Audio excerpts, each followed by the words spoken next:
La temática que viene a continuación tiene que ver con la conferencia Diagnóstico Rural Participativo en Colombia y en el hermano país del Ecuador.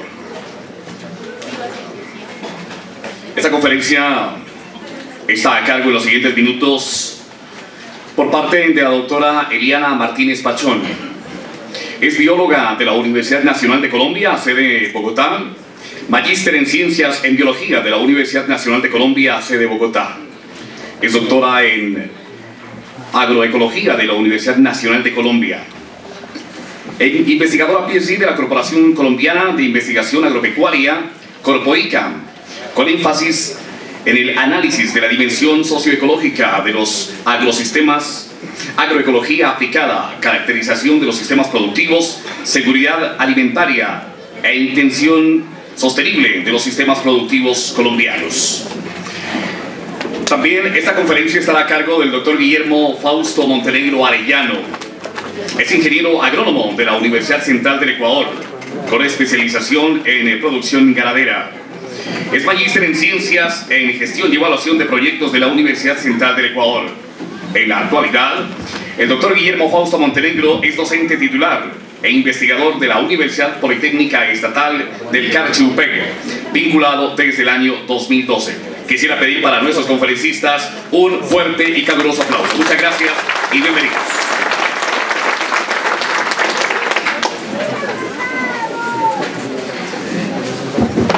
Buenos días para todos, es un gusto que todos ustedes estén aquí hoy acompañándonos en este evento que se organizó pues entre muchas instituciones y entre profesionales de ambos países. Yo voy a arrancar con una presentación de las actividades del componente socioeconómico del proyecto de regalías PAPA.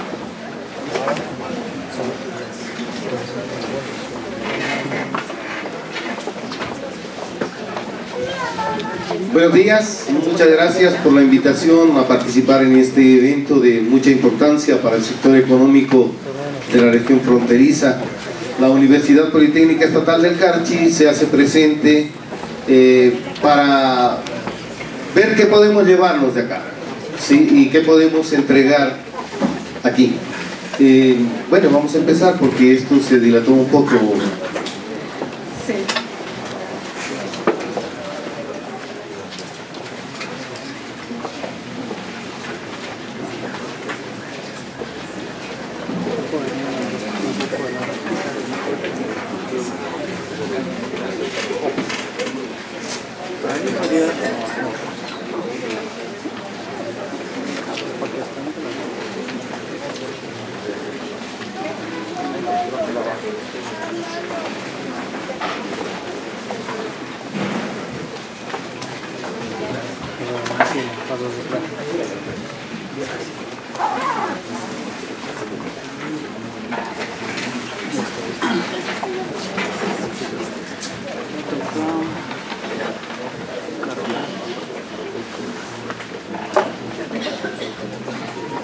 Bueno, como les mencionaba, el proyecto financiado por el Fondo Nacional de Regalías es mejoramiento tecnológico y productivo del sistema PAPA en el departamento de Nariño y de parte nuestra, de nuestro componente.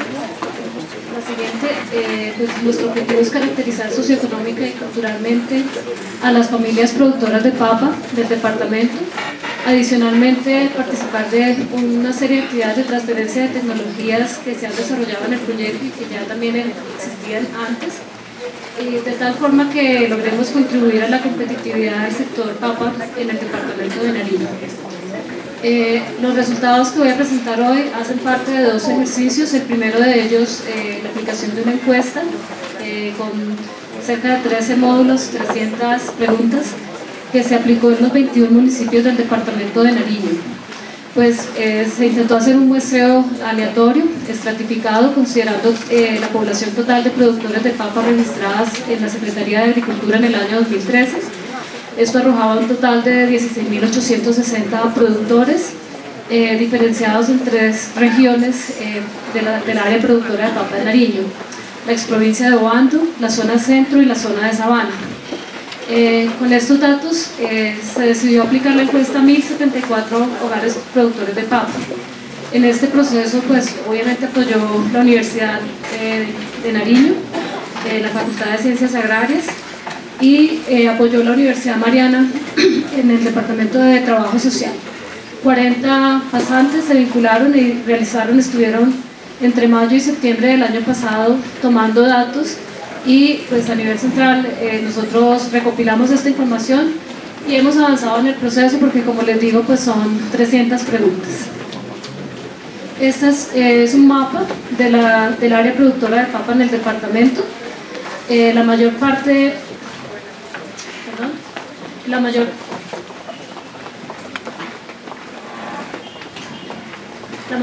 de los productores están concentrados en esta zona, más de 7.000. Aquí tenemos la zona centro y la zona sabana. Así. Bien, de esos 1.074 hogares se entrevistaron, estaban más o menos conformados por 4.142 personas, en proporción de sexo más o menos 1 a 1, 51.5% hombres, 48.5% mujeres. Cuando se construyó la pirámide poblacional, pues el resultado es una pirámide poblacional regresiva, sumado a la estimación de varios índices, pues lo que está indicando es el envejecimiento de la población. Y esto se refleja también en que un 64% de la población es adulta y solo el 36% son niños y jóvenes. Dentro de la muestra, el 24% de la población se identificó como indígena, la mayor parte, el 57%, como campesinos, un 3% como afrodescendiente, y un 16% de la muestra pues no se vinculó a ningún grupo cultural. Dentro del 24% de indígenas, la mayoría de los hogares entrevistados pertenecen al grupo de los pastos, cerca del 95%, un 3% los quillacingas, y pues hay unas respuestas de no saben, no responden el 3%. En cuanto al acceso a la educación, pues en esta gráfica el ancho de las barras indica el número de personas. Los rosados son las mujeres, lo azul son los hombres. Entonces hasta aquí los primeros, lo que nos muestra la gráfica esencialmente es esto de aquí. Esta población que está acá, que es la mayoría, son las personas que alcanzaron la primaria, algunos de ellos completa y la mayoría incompleta. El 41.4% de la población productora de papa apenas alcanza el nivel de básica primaria, y especialmente en la población adulta. Ya en los más jóvenes vemos un acceso a la educación, lo que tenemos acá en la básica secundaria. Sin embargo, el embudo que enfrenta a la población rural para pasar a la educación técnica, a la educación superior, profesional, universitaria y posgrado es muy grande. Tan solo el 8.4% de la muestra ha alcanzado algún título de técnico o profesional. En cuanto a equidad respecto a género, pues vemos que si lo miramos antes era mucho más inequitativo. Los hombres se educaban un poco más que las mujeres. Hoy por hoy el acceso al menos a la básica secundaria es equitativo, e incluso a la educación superior es ligeramente mayor para las mujeres. Bien, ahora en cuanto a seguridad social, lo que la encuesta nos muestra es que la mayoría de la gente tiene cobertura a los servicios básicos de salud. El 94% de la población está afiliada a algún sistema de salud. La mayoría de ellos están al sistema público SISBEN, son el 62% de la muestra. Solamente un 35% está afiliado a la EPS, bien sea como cotizante o como beneficiario. Solo el 8.8% de la muestra es cotizante ante una EPS, y esa situación en cierta forma está asociada con las formas de empleo que son informales en la mayoría de los casos en las zonas rurales, y muy poca oferta de puestos de empleo formal. Vemos un porcentaje pequeño de pensionados, de personas con régimen especial, y alguna gente reporta 2 o más vinculaciones, pero pues esas son condiciones especiales. En cuanto al mercado laboral, tenemos que cerca del 81.4% de la población se encuentra en edad económicamente activa, que se ha considerado entre los 15 y los 60 años. Y la población menor de 15 años es el 18% de la muestra. Hay un 5% de jóvenes y niños, y dentro de esos un 1.7% reporta que realiza trabajo infantil, bien sean las labores de la finca. Hay un 41.9% de población que se considera inactiva, ¿sí? Entonces generalmente está conformado por amas de casa, estudiantes, personas que viven de los arriendos, de la renta, ¿sí? Entonces ellos hacen parte de lo que se ha llamado el efecto trabajador adicional, en este caso del 77%, y dentro de la población económicamente activa, pues la mayoría se declara ocupado, un 96%, y la mayor parte de estas personas declaran que se dedican a las labores de la finca. Desocupados solamente el 4% de la población, y tan solo un 2.2% de la muestra tiene un trabajo formal. La encuesta también indagó aspectos de la asociatividad, pues porque se considera que el nariñense no es muy dado a asociarse, pero pues los datos nuestros revelan que el 35% de las personas entrevistadas sí hacen parte de una asociación, y la mayor parte de ellos hacen parte de un grupo asociativo formal.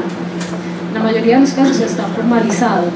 En cuanto al liderazgo, se les preguntó si tenían algún cargo directivo dentro de las asociaciones, y lo que vemos es que el 25% de los que estaban afiliados a una organización sí hacen parte de un comité directivo, y la mayoría de estas asociaciones pues han tenido una permanencia, estas personas han tenido una permanencia de al menos un año. El carácter de las asociaciones, en este caso, en la mayoría de los casos es mixto, o sea, integradas por hombres y por mujeres. Ahora vamos a presentar una serie de indicadores de bienestar. El primero de ellos, que se estimó a partir de esta muestra, y es necesario hacer la aclaración de que se trata de una muestra, es el índice de necesidades básicas insatisfechas. Ese índice representa las necesidades básicas de capital humano y físico que no se encuentran aún cubiertas dentro de una región. Hay 5 ejes dentro de lo que estamos analizando: vivienda inadecuada, en este caso se consideró material de pisos, de paredes, hogares sin servicios básicos, entonces disponibilidad de acueducto y alcantarillado, hacinamiento crítico en los casos donde viven más de 3 personas en una habitación, hogares con alta dependencia económica, donde hay más de 3 personas por miembro ocupado en la familia, y en los cuales el jefe del hogar tiene una escolaridad de primaria incompleta, y hogares con ausentismo escolar, donde los niños de 7 a 11 años no están asistiendo a ninguna institución educativa. Entonces, este índice, entre más alto, indica peor las condiciones de la población, y las cifras que tenemos para la muestra es de 41.6% de los hogares con necesidades básicas insatisfechas. De estas personas, analizando esos activos, el 81% se consideran pobres, y el 19% se encuentran en la miseria. Un siguiente indicador es el índice de calidad de vida. Este índice también tiene en cuenta 4 aspectos, pero su puntaje funciona al contrario. El 0 significa peores condiciones de vida, y si es cercano a 100 significa que la gente está bien. Considera el acceso y calidad de los servicios públicos, como la recolección de las basuras, la eliminación de las excretas, el abastecimiento de agua potable, el combustible usado para la cocina, elementos de educación y capital humano, especialmente la escolaridad, y el tamaño y composición del hogar. Entonces, en este caso, la proporción de niños menores de 6 años con relación al resto de miembros del hogar. Y la calidad de la vivienda, nuevamente materiales de pisos y de paredes. Los resultados para la muestra es un 59.5%. Como les decía, entre más se acerque a 100, mejor. En este caso estamos 16.2 puntos porcentuales por debajo del índice de nivel nacional hace 6 años y inferior al presentado en el año 2005 por el departamento de Nariño, que era 69.3.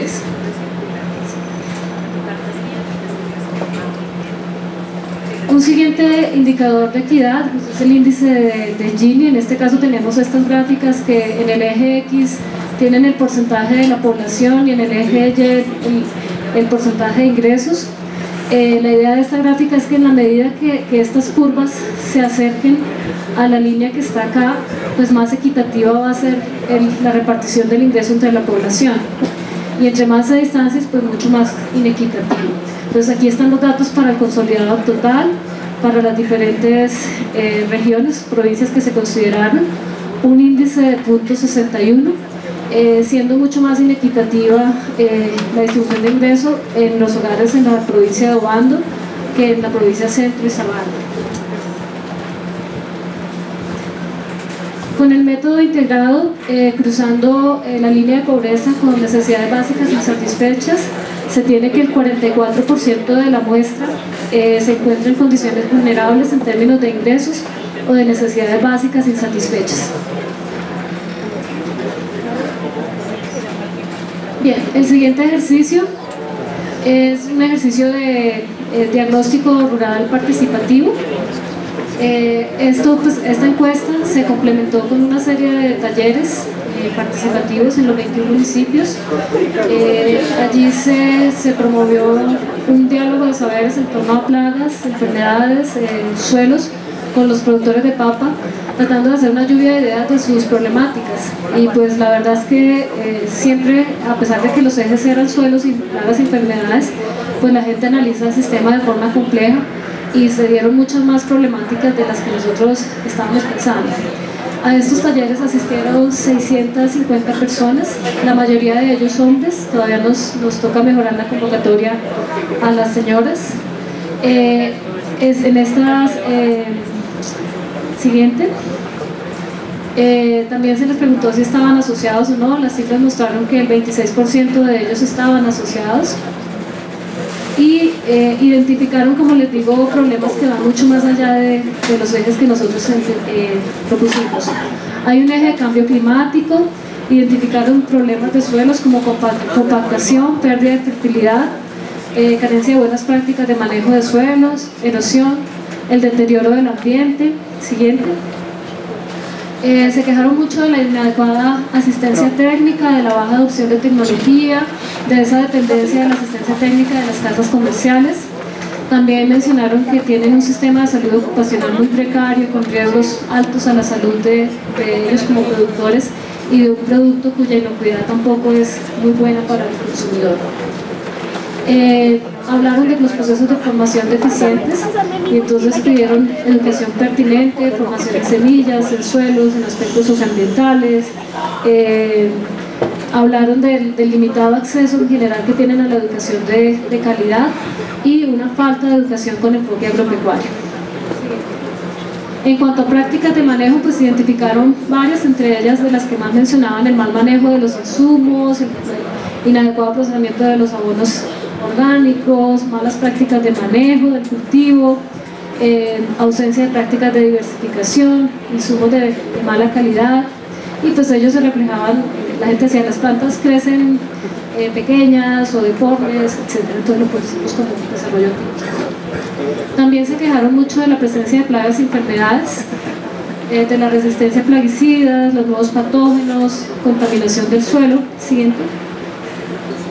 Limitados recursos financieros. Siguiente. Limitado acceso a semillas de calidad y la pérdida de calidad del producto. Bueno, hay más en la pérdida de saberes, en el trabajo colaborativo, en fin. Posteriormente hicimos una categorización y estamos construyendo un mapa conceptual para entender esas relaciones y validar un poco esto con la gente en los siguientes espacios que vamos a tener. Siguiente. Y pues invitarlos a que hagan parte de las mesas de transferencia, donde vamos a socializar y a recoger más información y también a aprovechar para transferir los nuevos desarrollos del proyecto. Y me resta simplemente pues agradecer la siguiente, por favor, a la Universidad de Nariño, a la Universidad Mariana, a la gente que participó de las encuestas y de los talleres, y pues al equipo técnico del proyecto. Muchas gracias.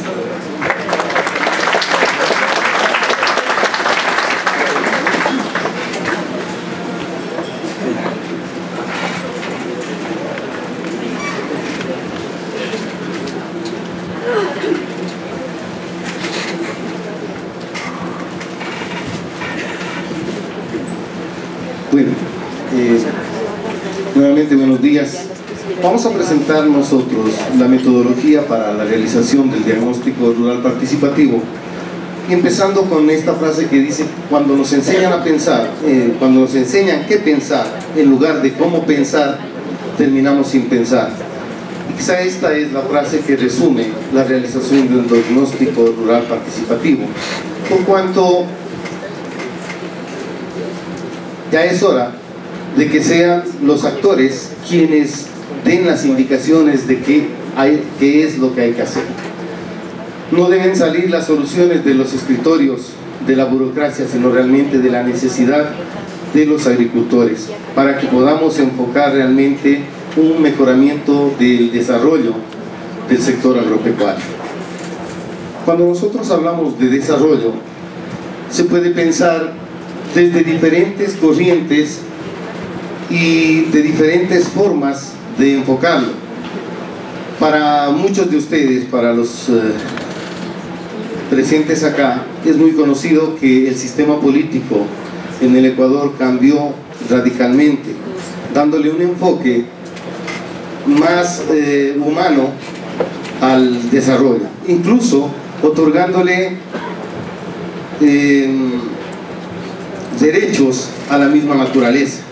Este enfoque es realmente el que da una esperanza de que a futuro el desarrollo podamos enfrentarlo, enfocarlo desde una visión un poco más sostenible en cuanto a los sistemas de producción. Ya no solamente haciendo caso a lo que se ha dado en llamar el desarrollismo, que procura solamente el incremento de los niveles de producción, pero olvidándose de del mejoramiento de la calidad de vida de los agricultores. Es importante hablar de que este enfoque del desarrollo participativo se basa en la observación, la identificación, el entendimiento y el análisis de la vida de la gente, del ambiente en el cual las personas se están desenvolviendo, del ambiente en el cual están realizando sus labores de trabajo, de agricultura. En este proceso, el método más importante es la investigación de acción participativa. Nosotros vimos en la presentación de quien me antecediera que se realizó ya un estudio de diagnóstico rural participativo donde se enfocan diferentes áreas, y vemos cómo los resultados que se obtuvieron ahí fueron mucho más allá de las expectativas que se habían creado. No solamente es el análisis de la parte técnica o de la parte metodológica de producción, ¿no es cierto? Solamente por decir algo, el análisis de determinada plaga o enfermedad que está afectando al cultivo, sino ese análisis dentro de un contexto completo de vida de los agricultores.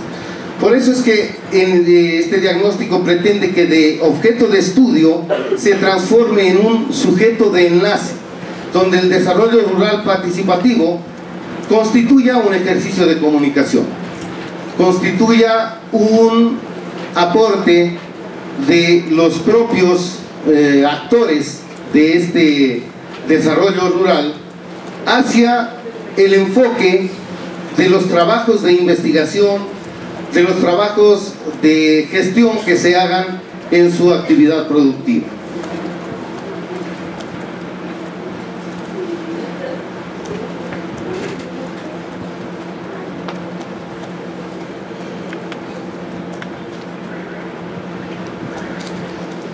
Es muy importante también notar acá, de los resultados presentados en el diagnóstico realizado acá en Nariño por la Universidad de Nariño, la participación de la mujer es escasa, ¿sí?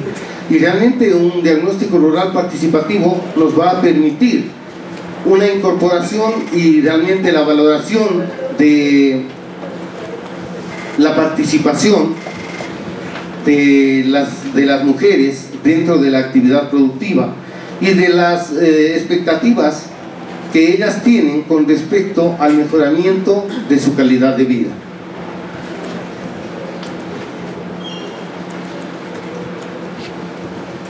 ¿Qué ventajas podemos encontrar cuando nosotros realizamos esta metodología del diagnóstico rural participativo? Primero, la parte de los técnicos, la parte de los extensionistas y planificadores viene a ser solamente un asunto de facilitadores, porque quienes van a realizar realmente el diagnóstico son los actores de la actividad agropecuaria, en este caso, que están realizando. Se ajusta mucho esto y la metodología presentada con el estudio de la Universidad de Nariño a la utilización de una metodología denominada el marco lógico, donde realmente se haga, a partir de una lluvia de ideas, el planteamiento de un árbol de problemas, árbol de objetivos y sobre todo el análisis de involucrados. El análisis de involucrados que va a permitir conocer desde diferentes puntos de vista cuáles son los requerimientos que cada grupo tiene para proponer en la realización de determinado proyecto. En principio se podría empezar separando lo que son hombres y mujeres, pero esto puede llegar hacia un asunto de presentar diferentes grupos, como los grupos de jóvenes, por ejemplo. Situación similar a la de Nariño se vive en el Carchi, en la provincia del Carchi. En realidad, la población de agricultores está envejeciendo. En realidad, los jóvenes, por ejemplo, ya no tienen aspiraciones de quedarse a trabajar en el campo, de ser los continuadores de esta actividad productiva, y el campo está envejeciendo debido a ese tipo de circunstancias. Bueno, nosotros lo que tenemos de momento es solamente hecho un estudio muy exploratorio sobre estas condiciones.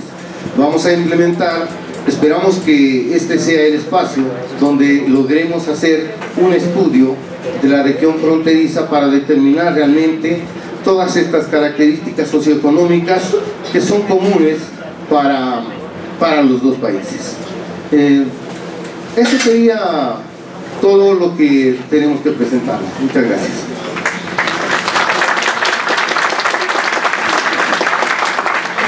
Al final dejábamos un espacio para preguntas. Eso es lo que me había dicho, si hubieran algún tipo de inquietudes para los dos expositores. ¿Sí? Bueno, felicitarles por la presentación del diagnóstico que hacen, pero pienso que con los datos que tienen podrían analizar un poco más sobre el nivel de educación. ¿Cómo este nivel de educación está influenciando en el mejoramiento de la producción? ¿Sí? O sea, más antes la mayoría, o de acuerdo a los diagnósticos, más del 60%, 80% tienen un nivel de primaria escolar. ¿Qué pasa con ese estrato de educación frente a la tecnología, frente al rendimiento? Hoy tenemos de que la población joven no está quedándose en el campo. ¿Qué vamos a hacer frente a esta situación? ¿Qué es lo que está faltando para motivar a los nuevos profesionales, a la gente joven, a que se encargue del campo y siga produciendo alimentos para la población?